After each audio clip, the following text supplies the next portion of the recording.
ME204, Calculating Radius of Curvature of a Function for Solving Particle Motion in Normal-Tangential Coordinates. So what is a radius of curvature?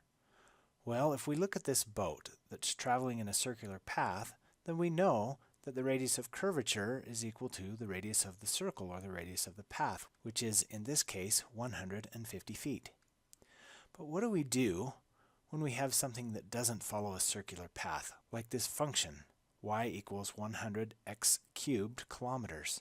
Let's assume that this path represents the path traveled by some superhero as he flies off out of the atmosphere. Does the radius of curvature stay the same as our superhero follows this path? No, it does not. It changes throughout the path.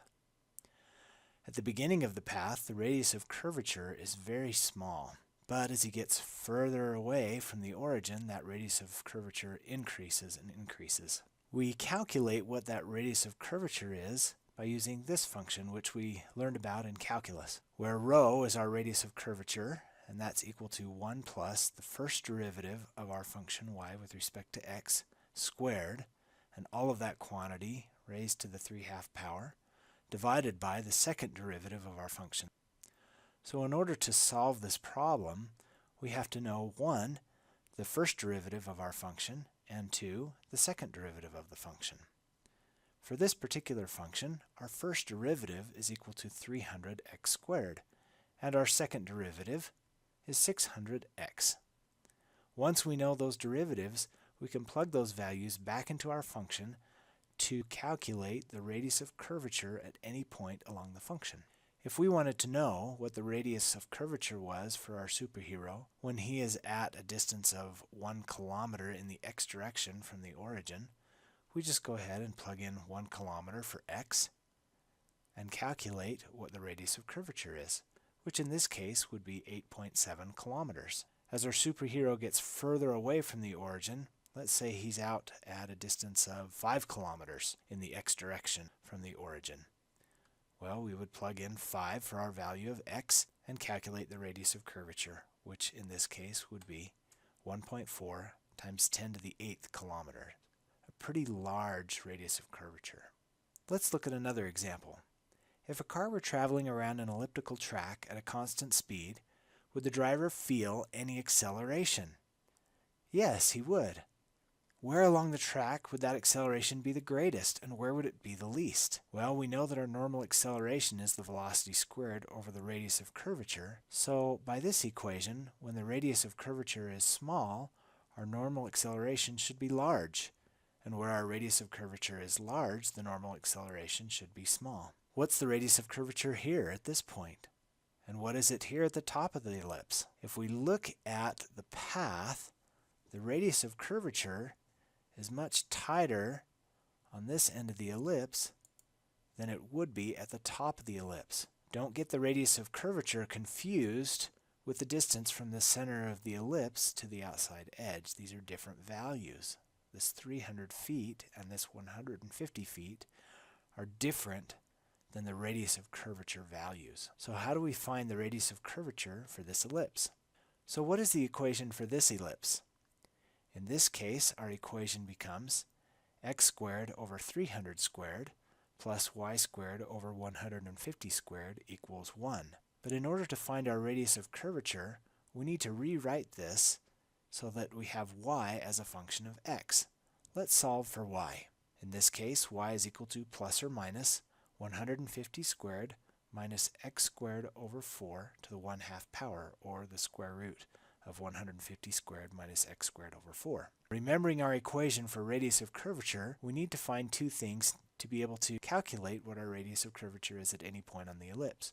First, we need to find the first derivative of our function. If we take the first derivative of our function y, we find that the derivative of y with respect to x, using the chain rule, is 1/2 times 150 squared minus x squared over 4 to the negative 1/2 power times negative x over 2. This can be rewritten and simplified to minus x over 4 times the square root of 150 squared minus x squared over 4. Now we need to find the second derivative. In order to find the second derivative of this function, we need to use the chain rule and the product rule, or the chain rule and the quotient rule. the second derivative of the function y with respect to x is equal to 1/4 150 squared minus x squared over 4 to the minus 1/2 power times negative 1 plus a negative x times negative 1 over 8 times 150 squared minus x squared over 4 to the negative 3/2 power times negative x over 2.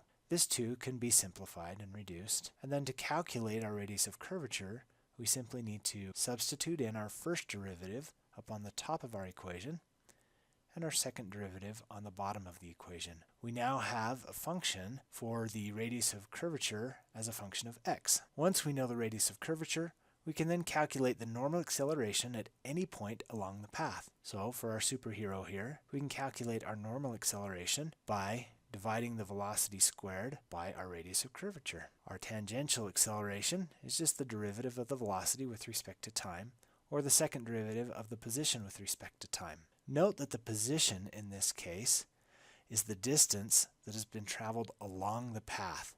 It's not the vector from our origin to our position, but rather the distance traveled along the path. There are a few possible applications of this that we need to discuss. First of all, if our tangential acceleration is equal to 0, then our velocity is constant. Our normal acceleration simply is the velocity squared over the radius of curvature. The magnitude of our acceleration is simply the normal acceleration because there's no component of acceleration in the tangential direction. The next case is if our tangential acceleration is constant. In this situation, if our tangential acceleration is constant, then we can go ahead and use our constant acceleration equations to calculate our velocity and position along the path. Our normal acceleration is equal to the velocity squared over the radius of curvature, and the magnitude of our acceleration becomes the square root of the sum of the squares of our tangential and normal acceleration. Next, what if our tangential acceleration is not constant? Then our tangential acceleration becomes the derivative of the velocity with respect to time, or our tangential acceleration times a small change in position is equal to our velocity times a small change in velocity, or ADS equals VdV. Our normal acceleration